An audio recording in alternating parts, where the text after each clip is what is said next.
Good morning, everybody. Welcome to the webinar this morning. I see I have a fancy background behind me. I'm not quite sure how it got there. So I'm not sure if I should be sitting by the door now. But welcome, everybody, to our webinar for today on cultural intelligence. I know it's a topic that a lot of people are very interested in, and it's something that is vital in the workplace of today. And I'd like to introduce our speaker, Nomvula Moloko. Nomvula, if you can put your picture on so we can see you, that would be great.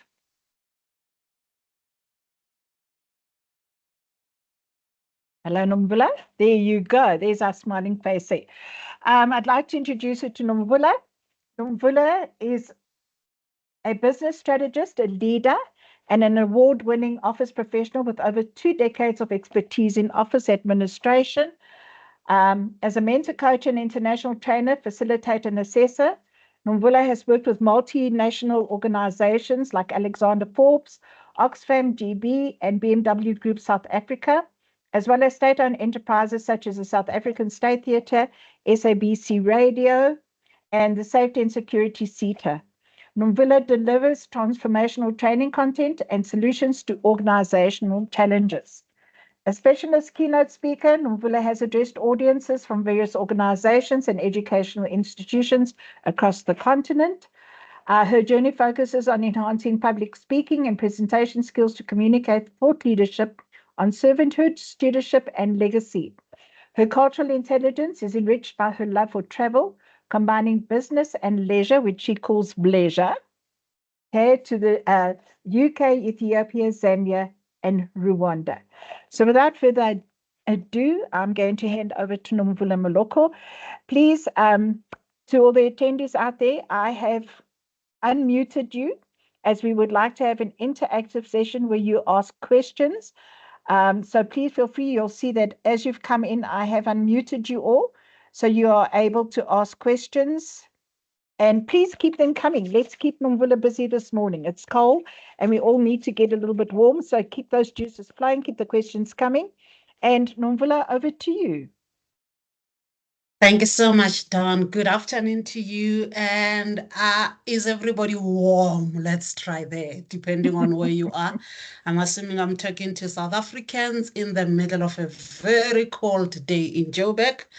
Cape Town, please behave. Behave with the snow, behave with this weather. Can we keep it together, guys? Can we keep it together? Can we keep it together? Hello, everybody. Are you guys well? Can I see a response? Are we well? Are we good? Some fingers are frozen here. Can we try again? Are we well? Are we good? Hello, Angie. Hey, I see you. I see you. Thank you, Angie. Thank you, Daravies.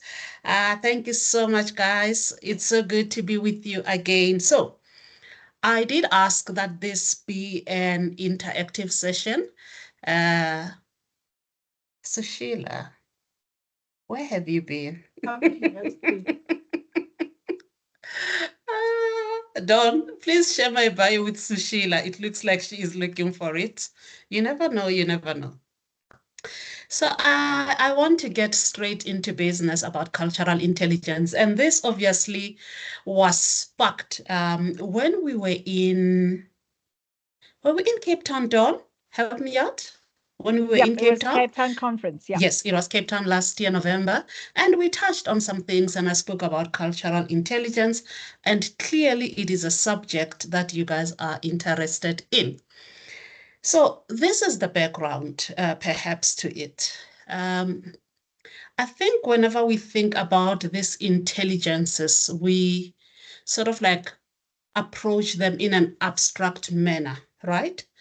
And you are thinking it's an abstract concept simply because in your everyday life, it doesn't seem to be a thing that you practice or you live through.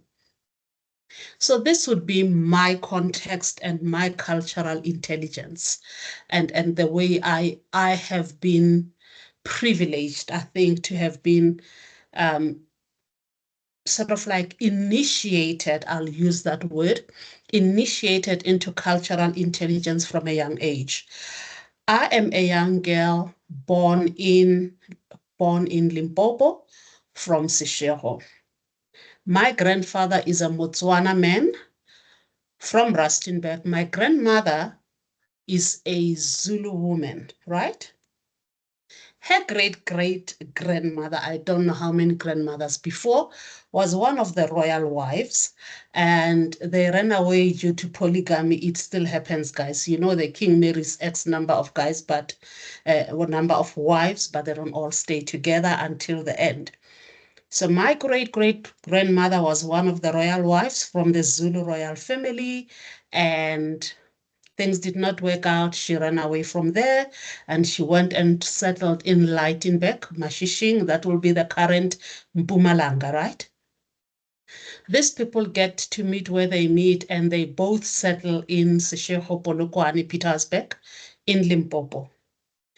So already I am giving you a narrative of different cultures, different languages, different tribes, different behaviors, right? Varying engagements, languages. So in my house at any given time, in my grandmother's house, there would be 3 languages spoken at a minimum. 3 languages spoken. There would be English, there would be Setswana, not even Sepedi, Setswana, and there will be Zulu, right? That's 3. Already in my home, we are a multicultural home. Is that also something that is also similar in your families? Would you have a father from another tribe, a mother from another tribe? You find yourself settling in a place that is not even original to either of them. You go to school in that location. So I go to school and then my language that I'm being taught in is Pedi. So I'm adding which language now to you? I'm adding to you a 4th language, right? Spoken Setswana, I've spoken Sepedi, I have spoken Zulu, and I've spoken English, right? So I'm already having 4 languages in my home and at my primary school. Now, okay, I need to put my timer on. You know how lovely it gets here. We all just start talking, and then the next thing you guys haven't asked a question. So I'm now exposed to that kind of a background. Then I come into a corporate space. I meet people from other countries, other languages. Not only that, the cultural context is where my grandmother was based.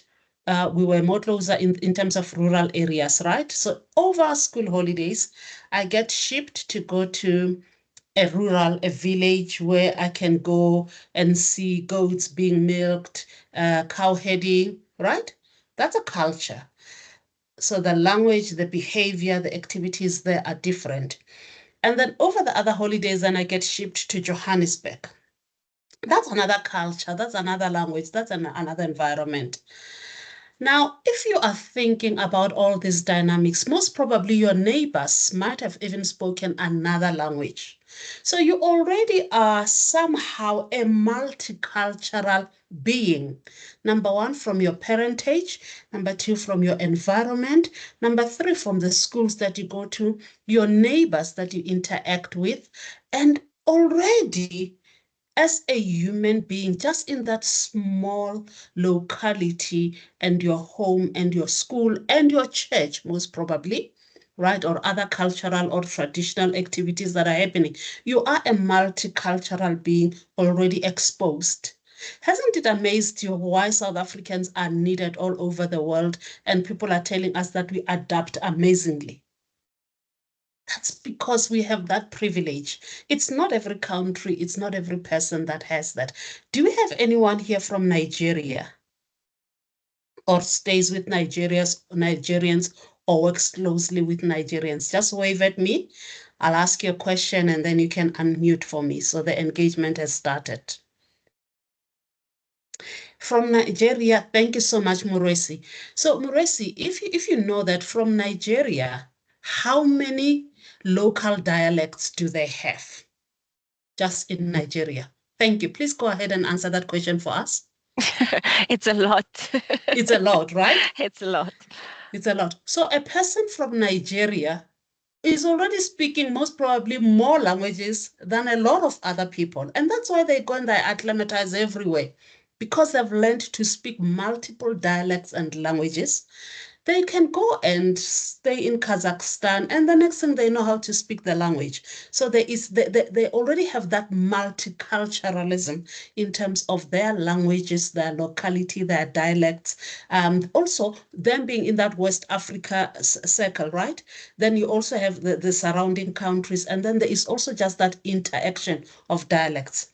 So I have stopped there, and I really wanted to be very practical and bring it home so that we don't have an abstract concept of this multiculturalism or cultural intelligence, because it's not an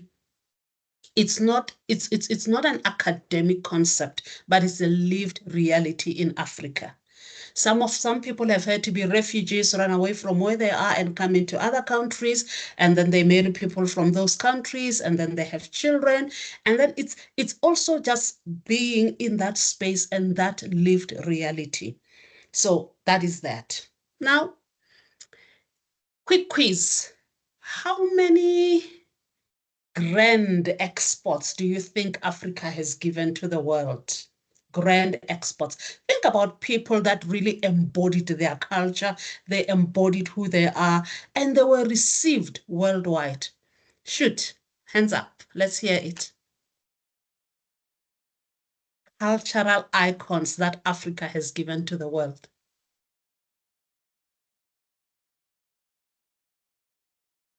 How, hello? I'm thinking of Mama Maria Makeba. Got you, girl. You are right. Somebody else? Muresi? Kofi Annan. Kofi Annan? Yes. Somebody else? Where are the rest of these people? Dawn, are you sure the people are here, or they just logged in and they disappeared? I just Leanne? went to check, eh? Leanne?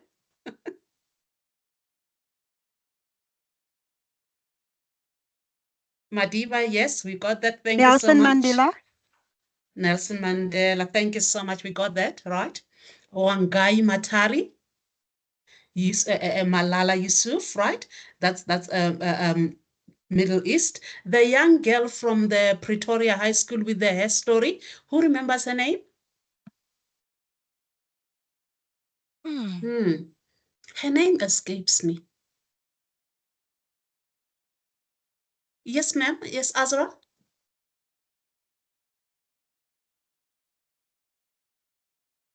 Azra, go ahead.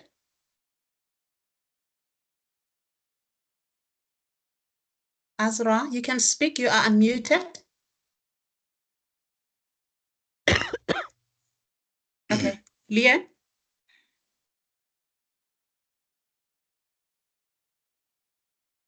Hi, can you hear me now? Now I can. Thank you, Azra. Sorry, Yes. it's my earphones. It's Zuleika Patel.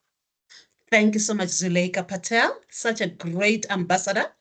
Yes. Leanne, did you have something, or was that a historic hand? Okay, awesome. All right. Now think about these people, right? Think about them being cultural ambassadors. Think about people like Felicia Mabuza Settle. That's also a great cultural ambassador that we've given to the world, settled in the US, but a loved global icon, right? So you have all these people. You have people like Lady Smith, Black Mambas in terms of culture, right? So you have all this Yuma Sikela, thank you so much. That's another good one. So you have all these global cultural ambassadors, right? And these people are carrying a message. Mostly it's a political message, but Nelson Mandela brings a message of reconciliation. Kofi Annan brings a message of leadership, right? Serving as high as the UN. So you have all these great Africans that have given to the world. But now my question to us is this. Do we understand the wisdom that stays in that? Because also you need to understand that just because you are exposed to it, it does not mean it's the be all end all. You have to be intentional about learning. What do these people want? What do they appreciate? What do they value, right? How do they expect to be interacted with? what are the things that I bring, right? My fears, my limitations, my joys, the things that I value, the values that bring us together, combined in an organization or in an institution. What are the matters or the factors at play here? And when you begin to bring all of those together, you begin to have sort of like a base for cultural intelligence. And there is a science to that. Today, I am not talking about a science to that. I'm talking about the daily living of waking up in the morning and coming to the workplace and saying, I have these people that I work with. They are different from me. From me, they have different faiths. They have different beliefs. But we are here because we share similar values in the sense that we work for an organization. Therefore, we have anchor values jointly. But also then we also come together with our different religions, beliefs, practices, values, dynamics at home. And also, I think the most interesting thing about being in the continent is that not all Black people are South Africans per se, right? So you can't always assume that when you meet me, you say, Dumela, I might be from Ethiopia. You never know. And I may not speak a single South African language. And that does not make me less African than you. So when you then bring these values together, you begin to engage, right? What are some of the dynamics and the challenges? Because in South Africa, it's generally limited to 2 times. So we are going into the Africa Day weekend. There will be activities. You're expected to wear your national dress or your cultural clothes. Then come 24 September, Heritage Day, some call it Bride Day. Then you're also expected to wear your clothes. But you are not that on those particular 2 days only. You are that every living, waking, sleeping day. So I want to now pause a bit and take real workplace situations that are confronting you and confounding you, and you are looking for solutions. Let's get into that. What I would require is for respect for the situation that you are bringing for us to share and dissect. What I would request is to not name any names and just maintain a privacy and the respect of the people and the situation that you are bringing to play. Is that fair? Is there anyone who has a real life situation that we need to tackle, that we need to bring a solution to? That's how I would like to approach the rest of this session. Let's have the questions. Let's deal with real life issues. Yeah? All good? Hello? Shit? Good afternoon. Thank you for the acknowledgement. The issue I want to deal with is the culture of, as Africans, the age culture. How do we manage older colleagues thinking that they are the parents of the younger colleagues, or younger colleagues thinking that they are the children of the older colleagues? And how do we step out or away from, you must call me Nana, or you must call me Mama, or something? How do we remedy that? Because yes, it's a beautiful thing, we love it, but it seems that it's a step outside of policy, and it's just now culture overturning, because now we start calling Mama and Papa to people who don't want to, and Nana to people who find it offensive, and then we miss the whole point that we're at work and we forget that we're not in our kitchens. How do we combat that? Good one, Khavela. Thank you so much. I have noted you, Azra. Don is helping me manage the admin in the background. So when I'm done with Khavela, Don will remind me that Azra is next, or I'll see your hand, whichever way we're going to work around it. So I always approach with the question, how would you like to be addressed? If you ask the question, there is no assumption in the matter, right? I meet you for the first time. My name is Haugelo Mamabolo. Who are you and how would you like to be addressed? So if you approach it with a question and somebody says, my name is so-and-so, I prefer to be called Mme, right? And that's it. You call them Mme. That's that. And the Mme does not give you seniority. It's an acknowledge of respect and how you prefer to be addressed. But let's be clear, we are in the workplace, we are in a corporate space, there are binding policies, there are binding principles and practices. If you are met to me by virtue of respect and me acknowledging honor, right, to you, it does not mean you don't have blind spots, you don't make mistakes, there are things that you don't know that I might need to bring to your attention. I will do that, and I will do that respectfully, right? Also, if you are a young person and somebody says to you that you need to call me X, and you address them as X, yet their behavior does not align with the title that they have chosen for themselves, they lose the respect of that title. Are you with me, Gaurelo? Does it make sense to you? It's good. Okay, thank you. So if you decide to choose a title, but your behavior and your conduct do not align with the honor of that title, you lose the respect of that title. Yeah? Thank you so much. Oh no, Mabasa, so sad to lose. Azra, we are ready for you. Hi. And I hope I pronounce your name right. Is that Azra? Yes, you it is pronounce it correct. differently? Absolutely. Thank you. No, I wanted to echo on that, the last comment about how to address people at work, because my issue is I find it with ladies mostly. It's them that they have this respect of sis Azra, me Azra, whatever. But when it comes to men, they will never say, a man that's older than me will never say boot, tato, boot, whatever. They'll call them tato. So I don't know if, okay, this is how I feel. I always felt it's about either ageism, reminding me how old I am, which I did not forget. And sometimes I felt like then I have to be my answer, very aggressive answer, because I'm irritated. So my question to you is, do you think I'm wrong for acting that way? Because men don't do that, only ladies do that to other ladies? Or is it the respect or cultural thing, as you're saying?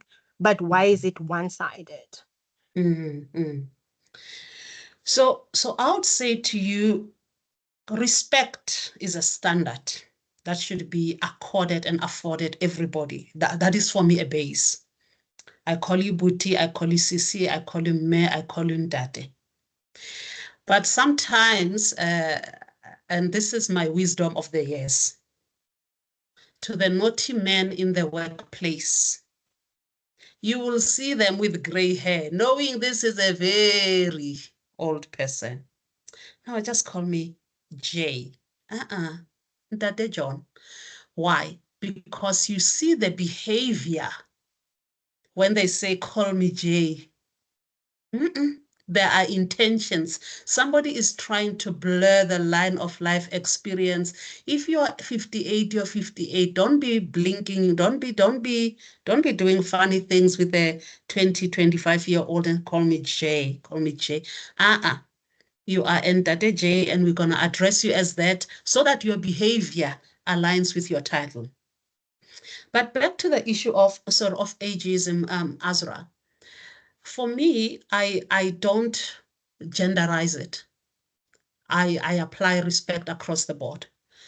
I call you Buti, I call you Sisi, I call you Me, I call you Ndate. That's that. And even amongst my peers, and this is a lesson from my grandmother. When we grew up, we called each other brother and sister at home, same age group. And she said, I am doing this to you. I'm teaching you this concept so that you can also understand that respect is not an age thing. It's a value of life that I embrace in my home. Everybody deserves respect across the board, right? So that for me is a thing that I grew up with. So I apply it across the board.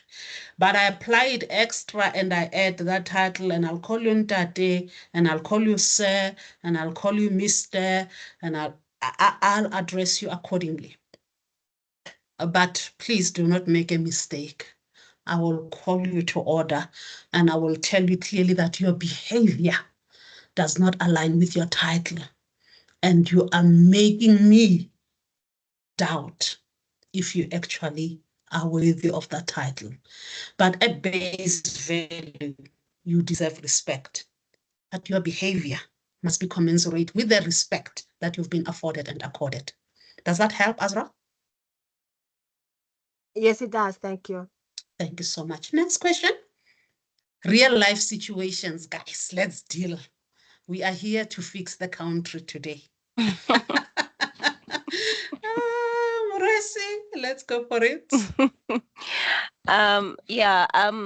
For me, I've actually found that expressing myself, I'm naturally a loud person, and I interact with a lot of people. And when I do speak, I have a very high pitched voice. So it's always been like that for me because I've always been a bubbly child.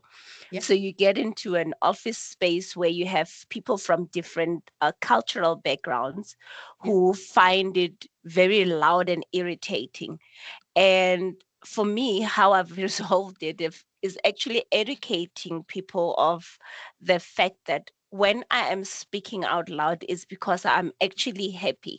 That's how I express myself. So sometimes it's a bit difficult to get people to understand the cultural differences based on how they grew up or what their background is like, as opposed to accommodating other people's cultural differences and adapting accordingly.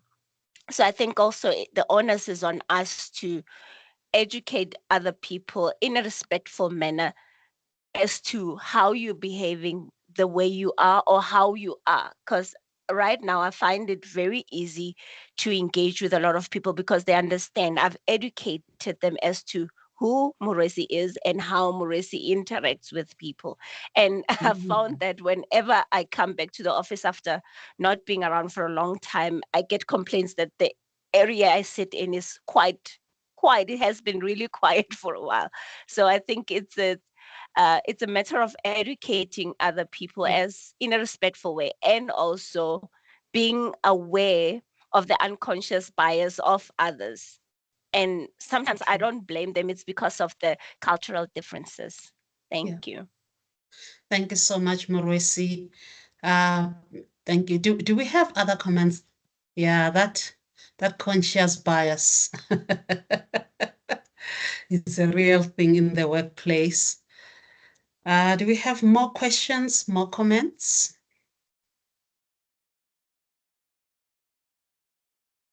Are we good? Are we covered? I saw a comment. Let me just quickly go to my chats. Oh, from Bonga. I don't think people should feel forced to call Booty or whatever because of the age. You can address an individual as such if they feel comfortable. I grew up in a township where older people get irritated when you call them Aunt Mama. My daughter calls me by my name and she respects me 100%. Thank you so much. Thank you so much for that perspective as well, Bonga. No, you are right. Yeah, nobody should feel forced. Nobody should feel forced. I think I revert to that initial conversation. Sorry, that initial question at the beginning, how do you prefer to be addressed? So I think we have covered that. So now let's get a little bit then, now that we have dealt, I think, with the burning issues in the workplace. I wanted to also expand a little bit to say, how does cultural intelligence help us in the workplace, right? We understand that because we are from diverse backgrounds with diverse influences and practices, we need to be following some kind of commonality that is going to allow us to achieve organizational goals. What would that look like every day? We are looking to deliver, we are looking for output, we are looking to all max out our KPIs. So we are looking for collaboration, right? We are looking for team effort, and we are looking to leverage those diversities. Because remember, our experiences are enriching to us, even the way we solve problems, right? It is because of the rich experience of life that we have. So it also helps in terms of problem solving in the workplace. For me, I know that I'm a problem solver. Give me problems. I've got solutions for days. That's how I am. That's how I'm wired. But maybe it's because I'm also a deputy parent. I don't know. Any deputy parents in this place? And if you don't know what a deputy parent is, don't worry. It's because you're not one. Okay, I'm the only. Morosi knows. Yeah. Oh, yes, Bonga. Deputy parent vibes. So, but also I wanted to go back that we should not discard these rich experiences just as hurdles or as hindrances. They also bring a richness to us in terms of the workplace, how we engage with people, how we solve problems, right? But also most importantly, have you ever thought about, because of the experiences that you have, it also actually enhances your opportunities for global consideration.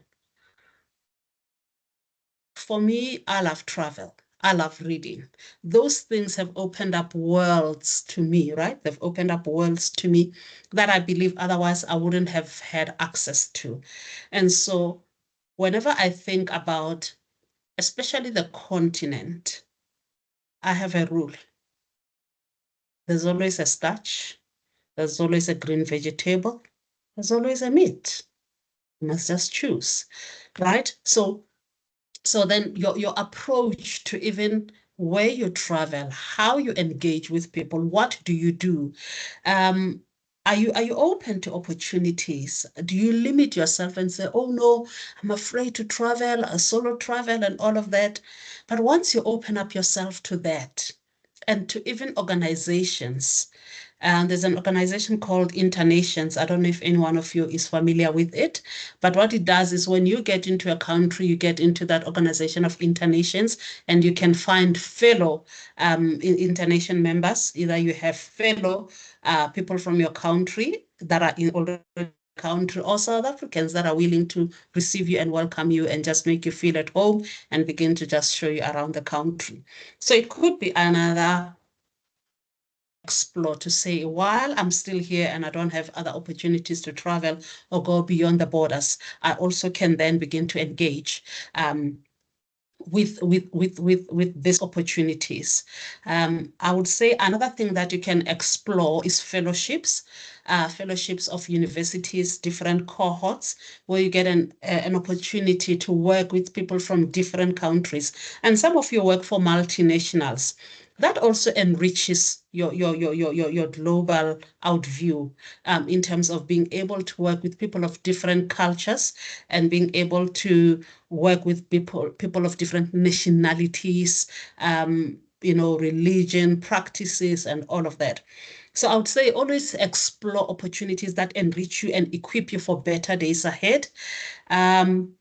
And I want to know, when you guys travel, don't you ever want to find a crowd, like a peers? So wouldn't you want to travel to, let's say, Tanzania, and be able to find an OPSA kind of a family there? Hey guys, I'm gonna be in Tanzania in September.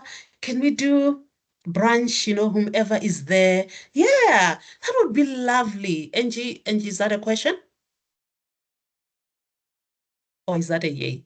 Okay, you've got a question. All right, let me just finish this line of thought and then I'll open up for you. So wouldn't you just love to have, a fellow community of people that you know align with you. You are in the same business, in the same field, and they would know your struggles. You can even decide while you are there to have a lunchtime, session. Hey guys, I'm gonna be at Hotel X at 12 o'clock to 1 o'clock. Come and buy a drink for yourself, but let's come and solve the problems of the country. Let's fix the country as PAs, because who rules the world? It's not girls. It's this community of office professionals. Angie? Oh, okay. It's not a question. All right. Were you saying yes to a fellow community? Yeah? Okay. Great. Oh, awesome. Awesome. All right. So yeah, those are the things that I think explore and just be able to find similar communities, but also build communities. And I think for it is MTN that has got in-house teams, right? All over the country or all over the continent. Sorry, not the country, the continent. But even if you don't work for an MTN, but you have also an organization that has affiliations throughout the country. So some of the travels, if I can share with you, have been because of the work that I do. And it's been training, but even before training, I used to travel. So when I worked for Oxfam, because I worked for a regional director, I had to go for an induction in the UK with the PA to the overall director, right? Whom my boss was reporting to, because then I would go there for an induction for a whole week and then spend time with them, shadow them, have an idea of how they do things in the organization, and also, matters of hierarchies, priorities, and all of that. So then I got an opportunity to travel. And then also then we would have these regional meetings where you travel. I think that's when we went to Zambia, Kitwe. So we would have gone there. And then also there was a time when we also went on another workshop in Ethiopia. So that would have traveled through work. So I would say don't always look down on these opportunities, because they also open you up to other, colleagues within those countries. It just opens you up great opportunities, great networks. You never know where these things will lead to in the next. And somebody's assistant is doing a great job. And also I want to say, Don and I have also had a privilege to travel and did training in Zim. And if you've been with us on a dinner table, you know the legends, the Can you hear the legendary giggle stories here? that we tell about Zim.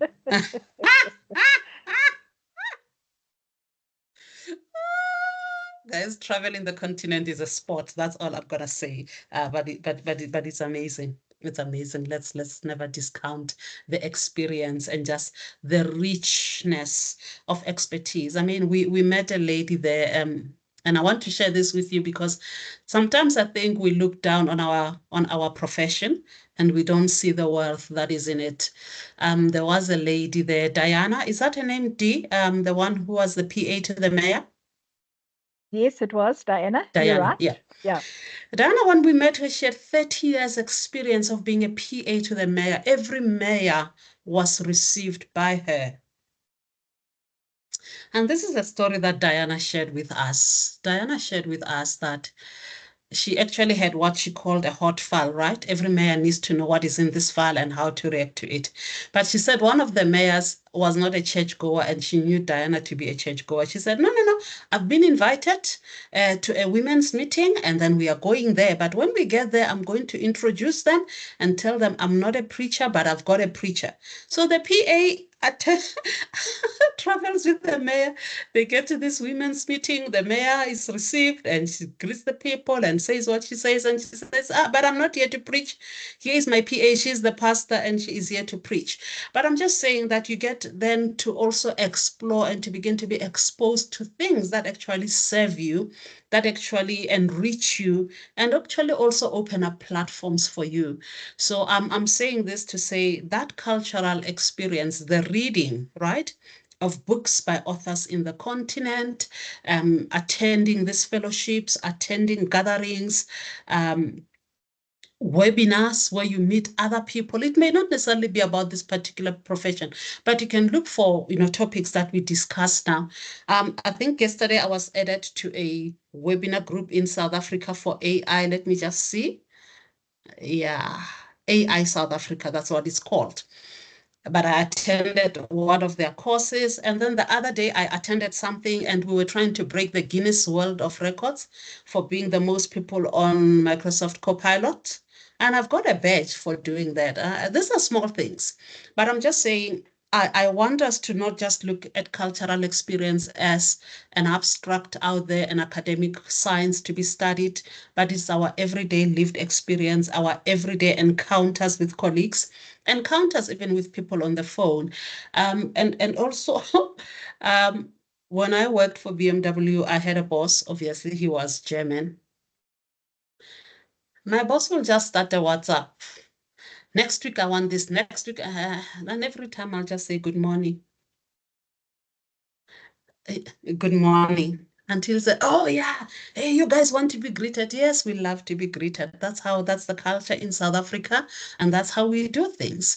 And it's also us teaching people. So it's not just about us assimilating and embracing and saying that their culture is greater than ours. No, we teach each other about how we both are going to coexist and be able to mutually, enrich each other's experiences. So I'm a better person for having encountered you. You are a better person for having encountered me. And between us, with the founding and the anchoring values of that organization we work for, we will find a grand footing and we'll be able to carry along together. I'd like to take a pause here and drink water and invite Dawn. Dawn, can you please just give them a small quiz? I think the people are relaxed, so let's give them something to get them going. Thank you, Dee. I can give them something better than a small quiz.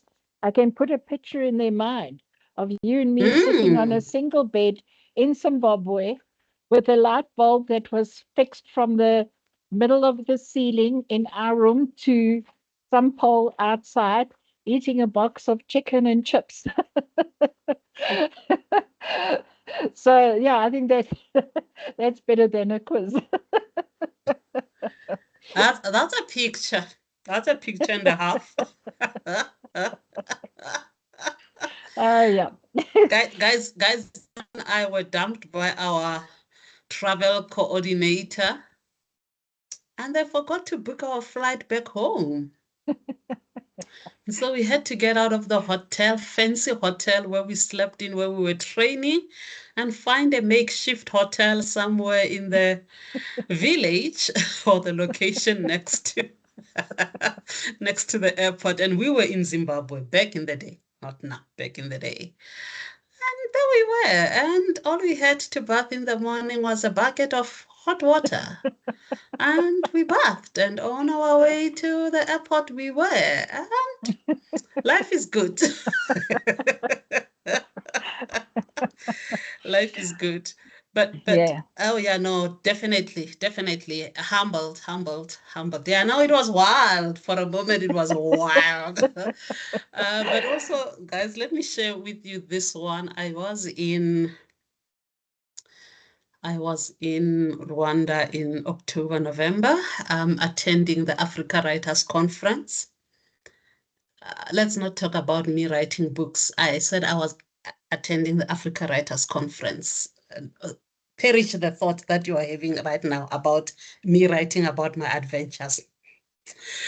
And while I was there, when I got there, obviously I got questioned by customs. I don't know about you guys, but being a solo traveler of African descent, I think it does something to customs officials. So I'm there and then I'm being questioned. Ma'am, why are you here? So I explain, well, I'm here to attend a conference. Do you have an invitation letter? Yes, I do. And here is the invitation letter. Here is the hotel booking. And they call the person that has written the invitation letter. Well, it was the early hours of the morning. They were asleep. So then we get there, obviously. And they can't get hold of, thank you so much, Fidos. Then they can't get hold of the guy, obviously. And then now they're asking, we can't get hold of the guy. Are you sure you really are here for that? Yes, I really am here for that. I was in Rwanda before, and this is what I was doing. I'm back here again, and this is where I'm staying. And I give all the information. And eventually they got hold of the guy. But I was beginning to panic. So, am I going to end up in a little office? Oh, so it wasn't just me. Ooh, okay. I thought maybe it was just me. No, yeah, Rwanda is hectic. Rwanda is hectic, but I love it. I'll go to Rwanda any given day.